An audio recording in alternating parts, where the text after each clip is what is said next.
Salut à tous et bienvenue dans cette nouvelle vidéo. Aujourd'hui, dans cette vidéo, on va parler du split vs le full body et au final, quelle est la meilleure méthode pour progresser en musculation. Alors pourquoi je fais cette vidéo-là? Parce que j'entends très souvent des personnes qui veulent perdre du poids et qui n'ont pas forcément beaucoup de temps à se remettre à faire du sport en salle de sport, qui utilisent très souvent le split parce que c'est la méthode qu'on utilisait beaucoup avant dans les années 80-90. Et du coup, aujourd'hui, il y a des méthodes qui existent, qui sont beaucoup plus intéressantes, comme le full body, mais encore une fois, tout dépend dans quelle optique vous êtes. Et l'idée aujourd'hui, c'est de faire un comparatif entre ces deux méthodes. Donc si tu es débutant ou intermédiaire et que tu ne sais pas quelle approche adopter, reste bien jusqu'à la fin de la vidéo car je vais te donner mon avis et surtout t'aider à choisir la meilleure méthode en fonction de ton profil. Alors pour bien comprendre d'abord qu'est-ce que c'est le split et le full body, on va déterminer un petit peu ce que c'est. Alors le split c'est quoi? En gros c'est une méthode où à chaque séance, ton but c'est de te consacrer à un gros groupe musculaire et éventuellement un petit groupe musculaire.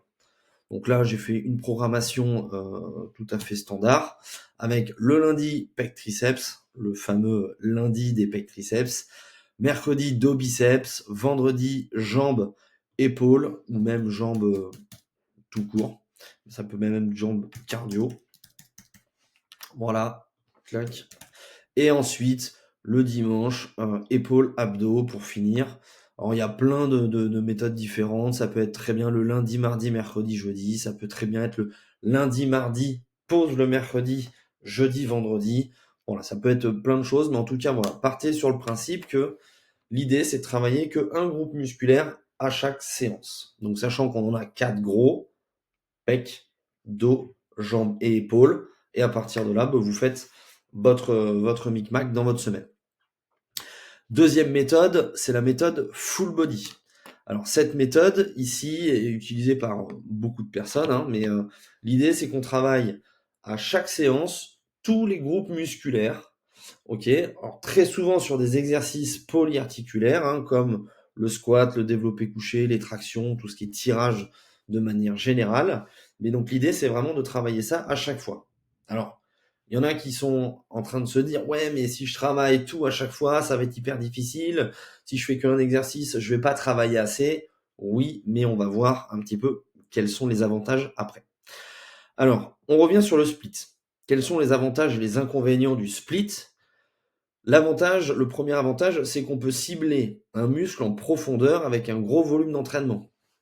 Si on cible typiquement les pecs et qu'on fait entre 3 et 4 exercices sur uniquement ce groupe musculaire, forcément on va avoir un travail hyper précis, hyper sollicitant, mais on va avoir un haut volume d'entraînement sur uniquement ce groupe musculaire. Ensuite, le temps de récupération, vu qu'on matraque bien son muscle, forcément on a besoin de plus de temps de récupération, on est souvent au moins à 72 heures. Et c'est une méthode adaptée au niveau intermédiaire et avancé qui cherche à maximiser l'hypertrophie. Alors très souvent, voilà, on a le temps de pouvoir s'entraîner 4 fois ou 5 par semaine pour bien détailler chacun des muscles et on a le temps de pouvoir s'entraîner précisément sur ces groupes musculaires-là. En termes d'inconvénients, pour moi aujourd'hui, c'est pas optimal pour les débutants qui ont besoin et d'une part de répétition pour progresser sur les mouvements de base, parce que c'est en faisant qu'on apprend et que le corps se positionne correctement. Alors après, bien sûr, il faut du feedback, mais en même temps, pour stimuler l'ensemble du corps, c'est hyper important. Donc du coup, quelle demande pardon, ça demande un engagement plus important en termes de fréquence d'entraînement. Donc ouais, on est obligé de s'entraîner forcément au moins 4 fois par semaine, si c'est pas 5 ou 6 fois. Et c'est moins efficace si on rate une séance, car un muscle ne peut être travaillé ne peut pas être travaillé pendant plusieurs jours. Donc l'idée ici, c'est que si par exemple vous loupez la séance du lundi des pecs, vous savez que vous avez 15 jours avant de retravailler les pecs. Donc c'est pas hyper efficace si vous n'êtes pas hyper assidu sur votre méthode. Ensuite, en termes d'avantages et d'inconvénients sur le full body. Le full body, c'est idéal pour les débutants car il permet d'apprendre les mouvements fondamentaux plus souvent. On va répéter très régulièrement dans la semaine les exercices sur l'ensemble du corps, donc c'est hyper intéressant là-dessus. Autre point important, quand on est débutant ou qu'on reprend le sport, c'est aussi important cette phase-là, c'est qu'il faut revasculariser le muscle. Et donc, si on fait du split, on mettra beaucoup plus de temps que si on fait du full body. Parce que le full body, on va stimuler toute la semaine ses propres muscles. Et donc, c'est hyper intéressant. Le split, on va stimuler par exemple qu'une fois les pecs. Le full body, on va stimuler 4 fois les pecs dans la semaine. Vous voyez, déjà en termes de volume d'entraînement, c'est hyper intéressant. Meilleur recrutement musculaire global et progression plus rapide en force sur le full body. Eh bien oui, parce qu'on va stimuler très régulièrement, donc du coup, c'est plus pratique pour se développer. Autre point important, ça permet d'avoir une grosse source de dépenses caloriques à chaque séance. Alors, ça va pas non plus être super décalé par rapport à la première méthode, mais en attendant, sur le long terme, vous allez cramer beaucoup plus de calories et donc c'est beaucoup plus efficace si on est aussi dans un objectif de perte de poids rapidos. Moins contraignant, car si on rate une séance, tous les muscles sont déjà travaillés à chaque entraînement. Bon, ça, pas de surprise. Si on travaille ces groupes musculaires à chaque séance, même si on loupe celle du lundi ou du vendredi, on a déjà fait le job 3 fois dans la semaine. Inconvénient, fatigue générale plus importante, sollicitation forcément très régulière, surtout si l'intensité est élevée.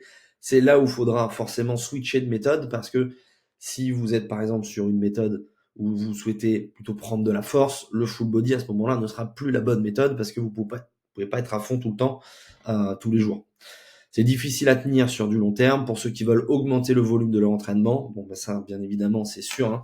Si on augmente ce fameux bloc c'est le fameux bloc de force, si on réduit par exemple le temps de récupération pour augmenter l'intensité des séances, à force, ça devient compliqué.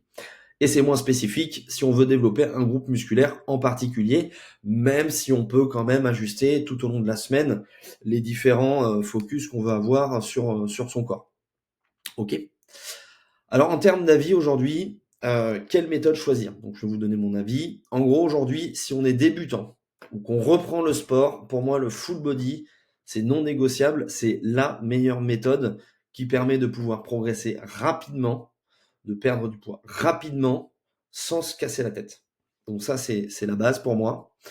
Maintenant, si tu es intermédiaire ou avancé, donc c'est-à-dire que tu pratiques depuis au moins on va dire 6 mois régulièrement. Là, tu commences à devenir intermédiaire.